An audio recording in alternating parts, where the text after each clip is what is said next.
शिक्षा से बढ़कर कोई धन नहीं। एक था राजा, उन्हें पशु पक्षी से बहुत प्यार था। वे पशु पक्षियों से मिलने के लिए वन में जाते थे। हमेशा की तरह एक दिन राजा पशु पक्षियों को देखने के लिए वन में गए। अचानक आसमान में बादल छा गए और तेज तेज बारिश होने लगी। बारिश होने के कारण उन्होंने ठीक से कुछ दिखाई नहीं दे रहा था। राजा रास्ता भटक गए। रास्ता ढूंढते ढूंढते किसी तरह राजा जंगल किनारे पहुंच ही गए। भूख प्यास और थकान से बेचैन राजा एक बड़े से पेड़ के नीचे बैठ गए। तभी राजा को उधर से आते हुए 3 बालक दिखाई दिए। राजा ने उन्हें प्यार से अपने पास बुलाया। बच्चों, यहाँ आओ, मेरी बात सुनो। तीनों बालक हंसते खेलते राजा के पास आ गए। तब राजा बोले, मुझे बहुत भूख और प्यास लगी है। क्या मुझे भोजन और पानी मिल सकता है? पास में ही हमारा घर है। हम अभी जाकर आपके लिए भोजन और पानी लेकर के आते हैं। आप बस थोड़ा सा इंतजार कीजिए।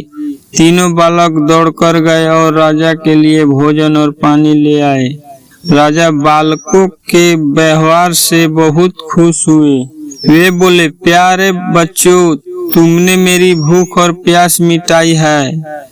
मैं तुम तीनों बालक को इनाम के रूप में कुछ देना चाहता हूँ। बताओ, तुम बालकों को क्या चाहिए? थोड़ी देर सोचने के बाद एक बालक बोला, महाराज, क्या आप मुझे एक बड़ा सा बंगला और गाड़ी दे सकते हैं? राजा बोले, हाँ हाँ, क्यों नहीं। अगर तुम्हें यही चाहिए तो जरूर मिलेगा। अब तो बालक फूले न समाया।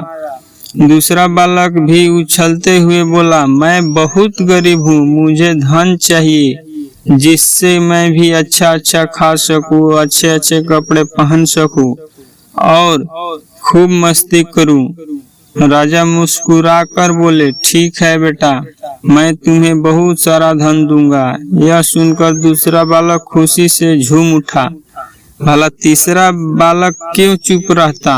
वह भी बोला, महाराज, क्या आप मेरा सपना भी पूरा करेंगे? मुस्कुराते हुए राजा ने बोला, क्यों नहीं, बोलो बेटा, तुम्हारा क्या सपना है? तुम्हें भी धन दौलत चाहिए? नहीं महाराज, मुझे धन दौलत नहीं चाहिए। मेरा सपना है कि मैं पढ़ लिख कर विद्वान बनूं।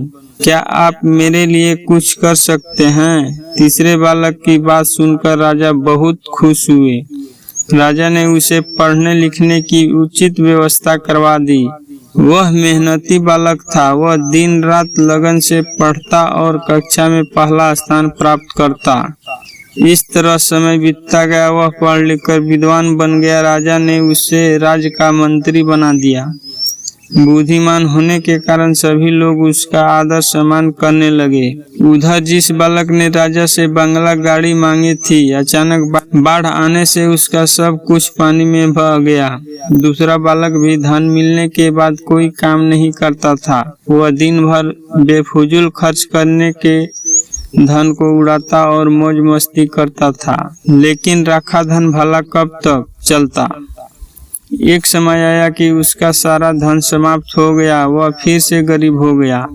दोनों बालक उदास होकर अपने मित्र यानी मंत्री से मिलने राजा के दरबार में गए।